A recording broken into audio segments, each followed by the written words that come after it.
Plutôt cocasse, le sketch ce jour-là égratignait une figure politique socialiste. Dans quelques minutes, Dominique Strauss-Kahn va pénétrer dans ce studio. C'est la première fois qu'il revient en France depuis son aventure avec une jeune Hongroise à lunettes, Piros Kanadzsi, responsable de la photocopieuse au FAB. Le sketch de Stéphane Guillon devient emblématique quasiment de la liberté d'expression, alors que c'est plutôt un sketch pas très politique, où il se fout de la gueule du côté d'un trait de caractère de Dominique Strauss-Kahn. Quand on voit que Stéphane Guillon est évoqué directement dans les conversations à ce niveau-là, c'est à la fois cocasse. Ça fout un peu les jetons, parce qu'on se dit que d'abord, est-ce qu'ils ont que ça à foutre de s'occuper d'humour en ce moment? Il y a quand même du boulot. Et puis malgré tout, c'est une forme de pression. Peut-être que c'est qu'un prétexte pour se débarrasser d'un patron et en mettre un autre à la place. Monsieur le Président, sauf votre respect, peut-on vraiment faire une bonne interview avec un ami? Écoutez Stéphane, je crois pas que nous soyons amis, vous et moi, loin de là. Vous m'interviewez, je vous réponds. On me dit, faut pas aller chez El Kabash ou aller chez Domoran. Mais entre un ami qui vous invite à une discussion cordiale et un diplômé de sciences politiques mal dégrossi qui vous pose 15 fois la même question, sous prétexte qu'il n'a pas eu sa réponse, vous allez chez qui? Moi, je suis comme tous les Français, au petit déjeuner, j'aime pas qu'on m'emmerde. Le problème de Sarkozy, c'est qu'il est très transgressif et donc il a contribué à désacraliser la fonction.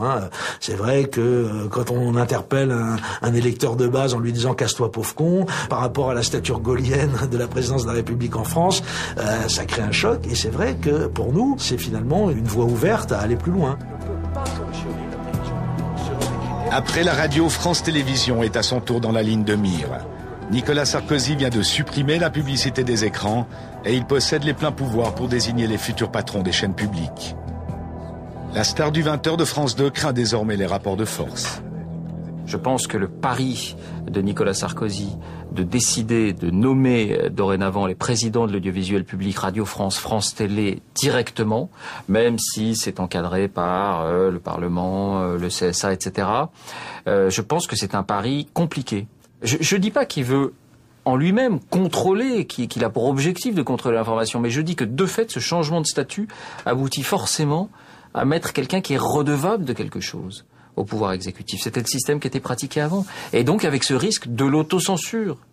Parce que le président de l'audiovisuel public a autorité sur le directeur de la rédaction qui a autorité sur les journalistes. Je dis c'est un risque. Oui, en France, on n'a jamais eu un président aussi près de la télévision et des responsables de la télévision. C'est un problème de génération.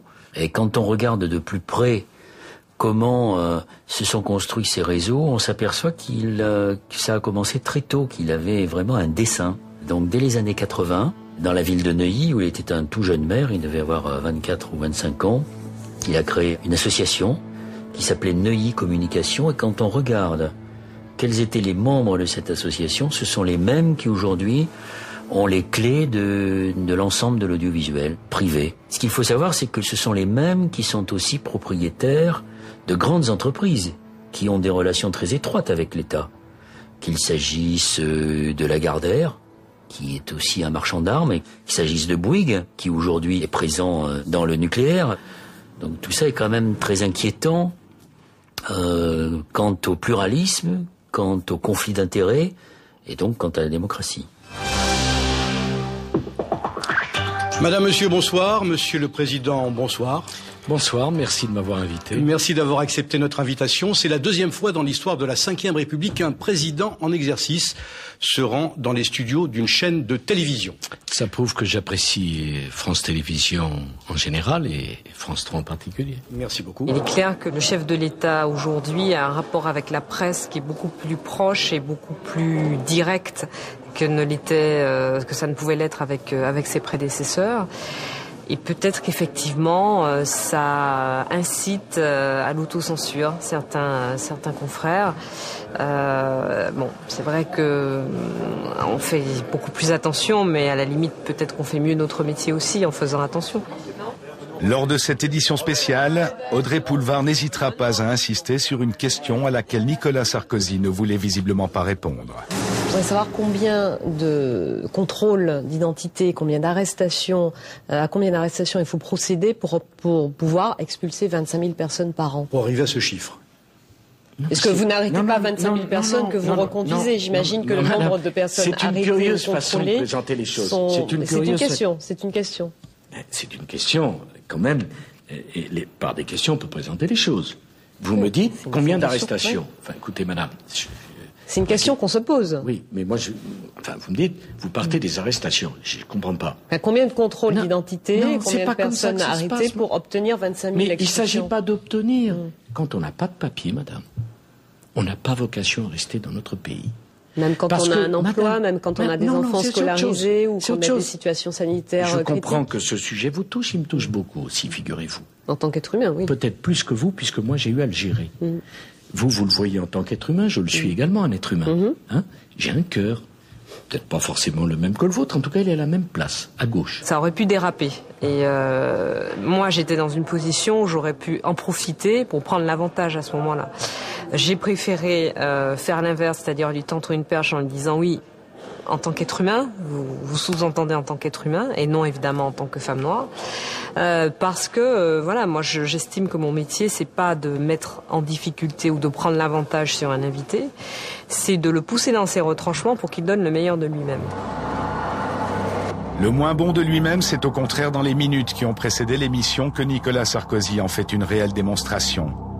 Le président avait été accueilli par 200 employés ulcérés par ses réformes sur l'audiovisuel. Le chef de l'État n'a pas du tout apprécié les « casse-toi pauvre con » ou encore « plus belle la vie sans Sarkozy » lancés par les manifestants. Très remonté et contrarié, il s'est lâché pendant les préparatifs et les réglages sur le plateau de France 3. Enfin, quand on est invité, on a le droit que les gens vous disent bonjour quand même. Ou alors on n'est pas dans le service public. Comme c'est la règle dans toutes les chaînes de télévision, ces images n'auraient jamais dû être portées à la connaissance du public. Cette fois-ci, c'en est trop, le président voit rouge. Pour la première fois en France, après la diffusion de cette séquence sur le web, France 3 est obligé de porter plainte contre 2 journalistes du site Rue 89, et même contre 2 de ses collaborateurs soupçonnés d'avoir livré les images. Vous étiez très remonté contre votre direction. Elle me trahit comme elle trahit tout son personnel à travers moi. Ça, c'est pour moi, j'ai mis 23 ans de ma vie dans France 3, j'y ai laissé mon dos en Afghanistan. Il y a d'autres méthodes, quand même. Ça fait plaisir de voir Monsieur Clerc à l'antenne. Tu es resté combien de temps au placard? 2 années, c'était la maison à côté. J'avais protesté quand on avait mis le placard. Fait une petite série. On y voit Nicolas Sarkozy dans ses rapports très décomplexés avec les journalistes. Il les tutoie, il rappelle à un des journalistes qu'il a été mis au placard. Il dit qu'il avait protesté contre cette mise au placard, ce qui montre qu'il intervient quand même un minimum dans le contenu des médias. Vous voulez pas poser une question d'actualité sur Carcassonne, non? Je pense que c'est révélateur, oui, d'un climat qui est quand même de plus en plus inquiétant pour les journalistes, pour le secret des sources surtout et pour la liberté de la presse en France, puisque ces dernières années, on a vu beaucoup de convocations, de perquisitions, de journalistes placés en garde à vue aussi. On a l'impression que ça s'accélère. C'est étonnant puisque le président avait, au moment de son élection, un petit peu avant, rappelé son attachement au secret des sources.